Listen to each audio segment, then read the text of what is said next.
Sessão ordinária abre espaço de 5 minutos para manifestação do representante do curso de Psicologia do Centro Universitário da Serra Gaúcha, FSG. Passo a palavra à primeira secretária, que faça a leitura do ofício número 712/2023. Ofício 712/2023, Caxias do Sul, 6 de setembro de 2023. Ao senhor José D'Ambrosio, presidente da Câmara Municipal de Caxias do Sul, solicito o acordo de lideranças para a FSG.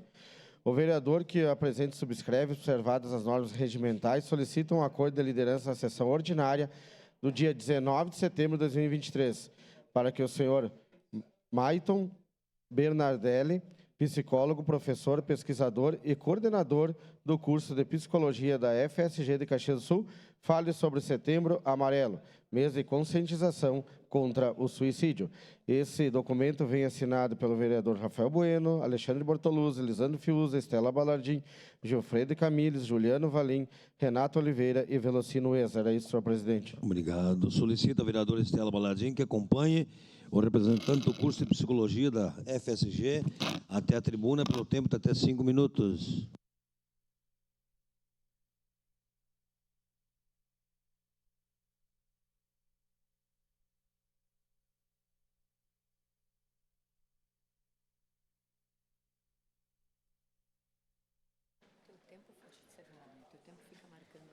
Perfeito. Bom dia a todos. Obrigado pelo convite de estar aqui, né, para falar de um tema que é bastante importante. Eu não sei se vai dar para passar a projeção, mas eu vim especialmente para falar de um trabalho que a gente desenvolveu junto com a Secretaria da Saúde sobre os indicadores da mortalidade por suicídio desde 1996 até 2019. Agora a gente pretende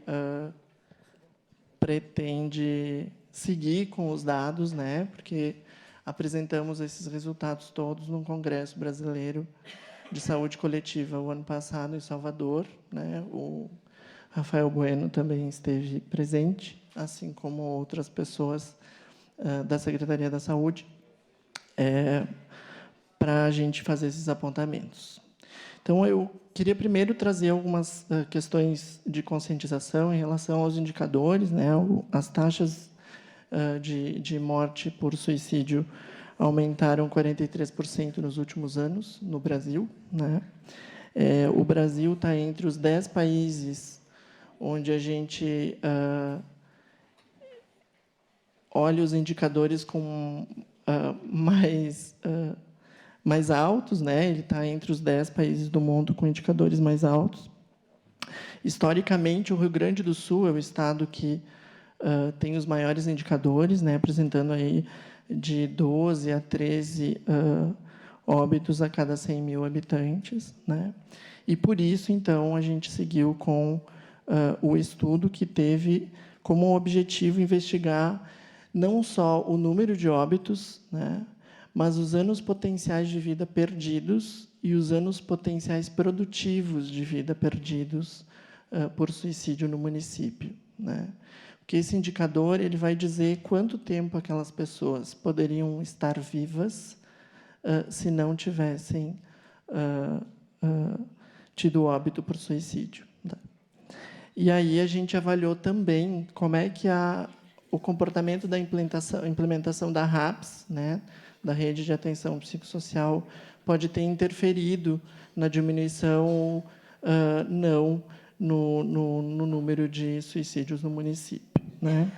Então, a gente investigou, nesse período, 915 óbitos, né, que, somados, eles registraram 34.539 anos potenciais de vida perdidos. Em sua maioria, os óbitos, então, foram em homens na faixa etária dos 20 aos 29 anos, né? A gente perde pessoas muito jovens por suicídio no município, né? Isso é importante para a gente poder pensar estratégias, né, de atenção, e aí especialmente voltadas também à saúde do homem, que é o que menos procura o serviço, que encontra meios mais letais para atingir o objetivo do suicídio, né, em comparação com as mulheres. Quando a gente fez um comparativo entre as taxas dos anos de vida perdidos para os homens e para as mulheres, os homens apresentaram uma diferença de 78% de letalidade maior em relação aos óbitos das mulheres, né? O que revelou bastante preocupação em como a gente tem acolhido esses homens na RAPS, uma vez que a gente tem toda uma estrutura de serviço que, por vezes, atende, por exemplo, um CAPS. O CAPS que mais acolhe homens é o CAPS-AD, que é quando ele já desenvolveu o desfecho de dependência, enquanto todas as mulheres são atendidas no UBS, né? Elas são acompanhadas ao longo da vida por suas trajetórias sexuais e pelo cuidado com a gestação, enfim, elas têm um acompanhamento maior e aderem mais aos serviços, né? Enquanto os homens se afastam, né? Isso também faz a gente pensar em como a gente precisa remodelar e reconfigurar as estratégias dos serviços, né?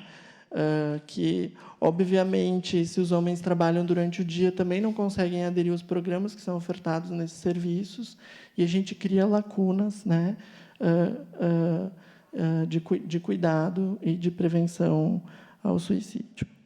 Em relação à RAPS, né, em função do tempo, a gente observou uma redução, né, de 37% nos indicadores depois da implementação da RAPS, mas um retrocesso muito grande depois de 2019, né, com a implementação da nova política de saúde mental, que privilegia o retorno do modelo hospitalocêntrico, enfim.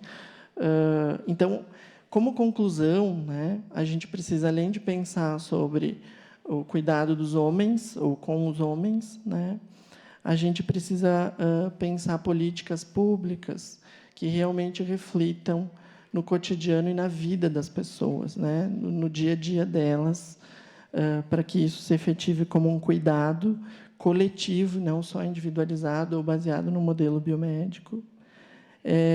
E, para isso, né, acho que esse movimento da casa é super importante para trazer a reflexão, e aí ficamos à disposição também para poder desenvolver juntas estratégias aí junto com a universidade, a prefeitura, a Secretaria da Saúde e a Casa do Legislativo, para pensarmos sobre a saúde da população caxiense.